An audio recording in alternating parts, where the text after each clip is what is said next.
the polarities of masculine and feminine as they're played out through the manifestation of our gender and the attraction of opposites is on an energetic level the opposites of the masculine energy as ultimately as presence and the feminine energy ultimately as openness.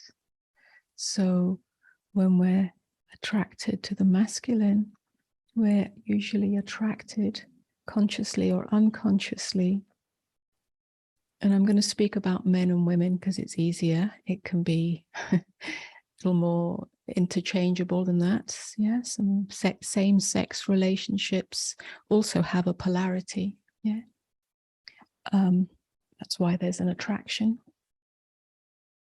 So when the one who's taking up the masculine energy, who's embodying the masculine energy, what we're attracted to that is the quality of presence, which is really on a more ordinary level, the capacity to show up, or the willingness to show up, the willingness to be here with us. Yeah. And that's a kind of holding, a kind of, just being here, a kind of strength that we may be drawn to in a father figure, and that father figure may embody that quality or may not, in which case he's an absent father, either emotionally or physically, and then we crave for that.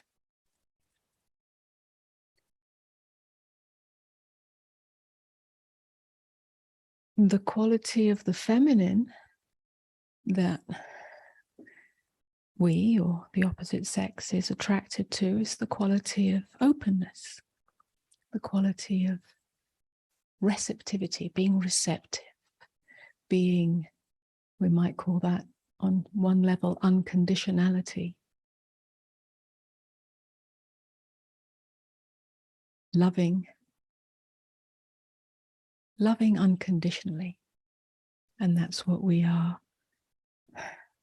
attracted to in a mother who loves us unconditionally, however we are, whatever we become, whatever we, whatever direction we might go in, or whatever we feel. She's okay with that. She's not rejecting us. And of course, that often is not the case. And then we have certain issues around the mothering, the kind of ground that isn't there, the ground that holds us in all circumstances, in all situations, in all feelings. And of course, if a mother can't do that in herself or with herself, then she's not going to be able to hold that in her child, and so on and so on.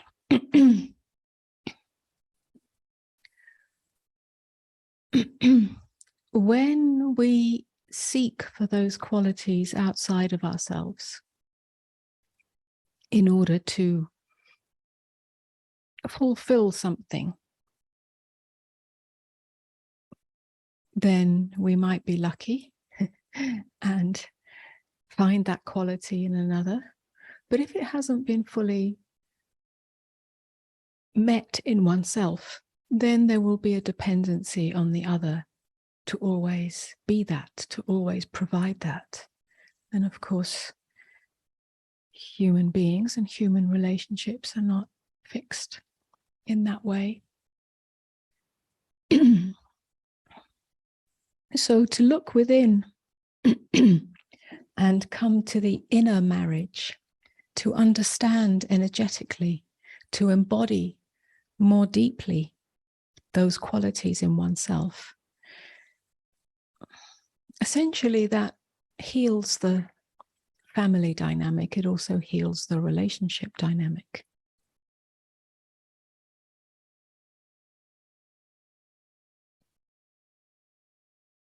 Now, we speak of presence and openness all the time, not because they are qualities of masculine and feminine, although in this conversation they are, but because ultimately they are qualities of being.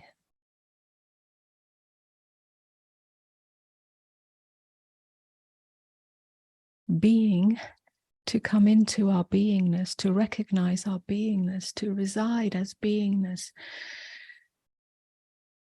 to awaken as beingness. Well, you're not awakening as beingness. You already are beingness. You're awakening out of the dream that is not beingness in order for beingness to be revealed. And the primary qualities of that beingness is presence, simply being with what is. No strategies of avoidance or resistance, the capacity to be right here as it is, even when it's unbearable. However it is, it is. Yeah, that very radical seeing of this moment as it is cannot be any other way, because it is as it is. And then all you can be is presence in that. And the other quality of beingness is openness. That openness is just what it is. It means there's no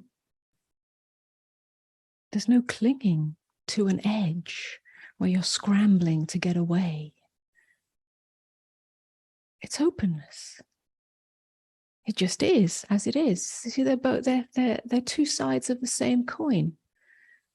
Presence and openness are ultimately inseparable. When you embody that, when you are that, as you go about your everyday experience,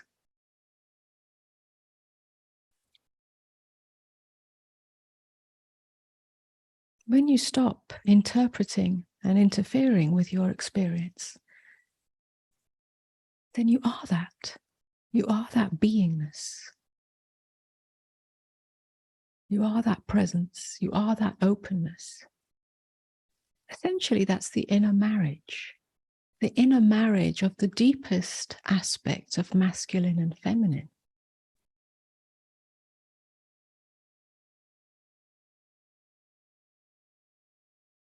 It stops being a gender issue. It stops being a relationship issue. It stops being a matter of polarities attracting and repelling each other, and starts being the wholeness of who you are. It's complete. It's an inner marriage in which masculine and feminine have become one.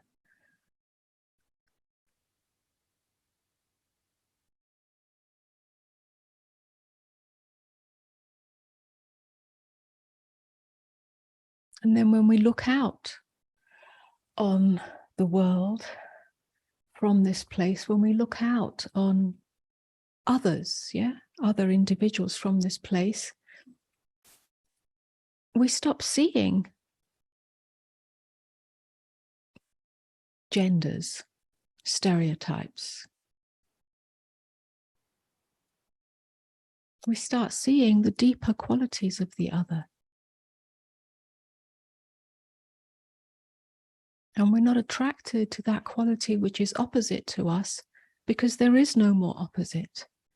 But there is a resonance with the wholeness and fullness of that which has been embodied within. And there's a resonance with others who also have embodied that or come closer to that.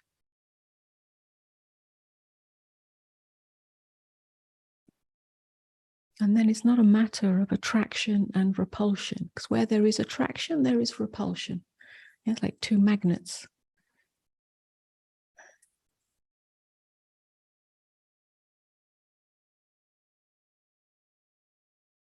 It becomes a deep friendship, not a friendship of opposites needing to complete each other.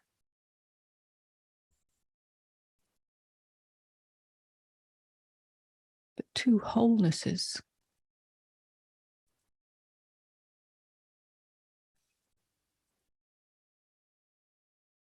Where you can meet in truth.